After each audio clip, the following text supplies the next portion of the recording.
Okay, good morning. Welcome to FunMath11. FunMath11. Okay, so in our Art of Problem Solving Intro to Number Theory book today, we were talking about the concept of least common multiple. So can you tell me what least common multiple means? It means the smallest multiple of two numbers. Of a set of numbers, not necessarily two. In fact, we'll see an example just now where it's not just two. So it's the smallest positive integer that's a common multiple of whatever numbers we're looking at. Okay? So the question here is, what is the least common multiple of 5, 6, and 9?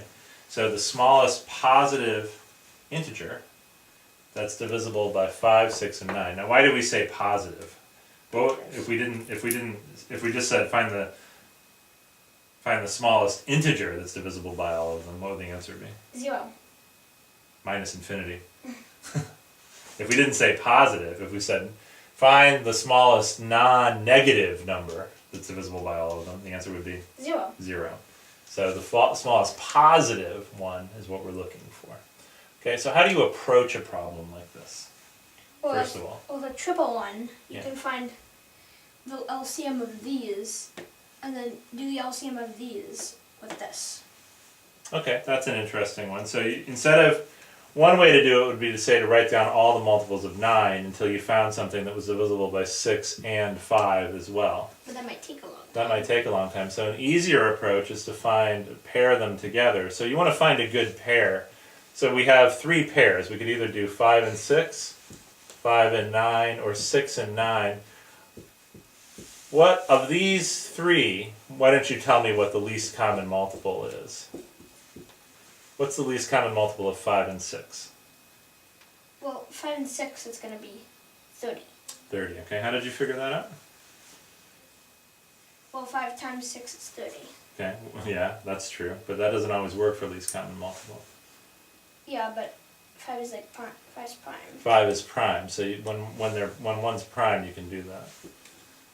Most of the time. Most of the time. You still have to be careful. 5 and 9. 5 and 9. Well, 45 is a multiple. 45 is a multiple. Is there anything sooner before 45? For 5 and 9? No. Why not? Because 5 is a prime. 5 is prime. It's the same.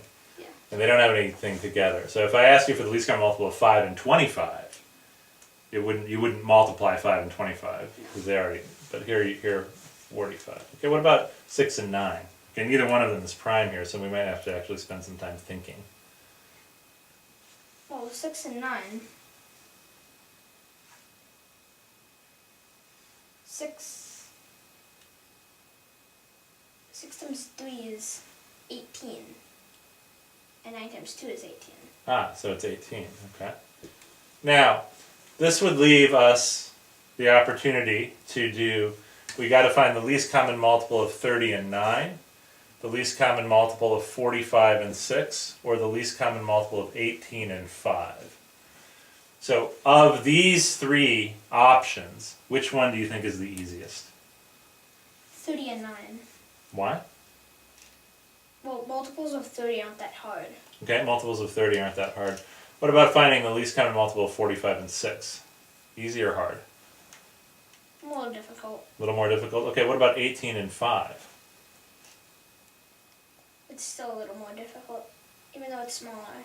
It is smaller, but what's easy about this, about finding the least common multiple of 18 and 5? Well, they're both small.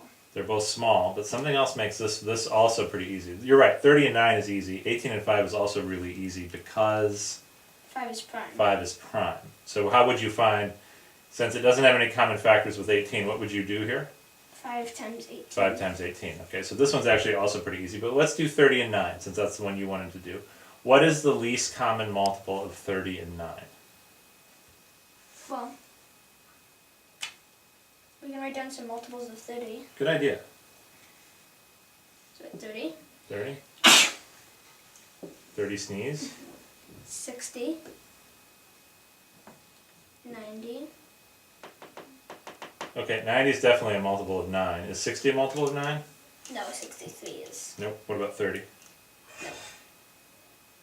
36 and 27. So 90. Okay? And by coincidence, what's 18 times 5? 18 times 5, it's 90 also. 9. Well, hopefully they're going to give the same answer, right? Yeah. Okay, so that's our least common multiple. Okay, so that's an interesting exercise in math, and it's leading up to something called the Euclidean algorithm, which is coming soon. Good job. Okay, finish off your chess problems, and we'll call it a morning.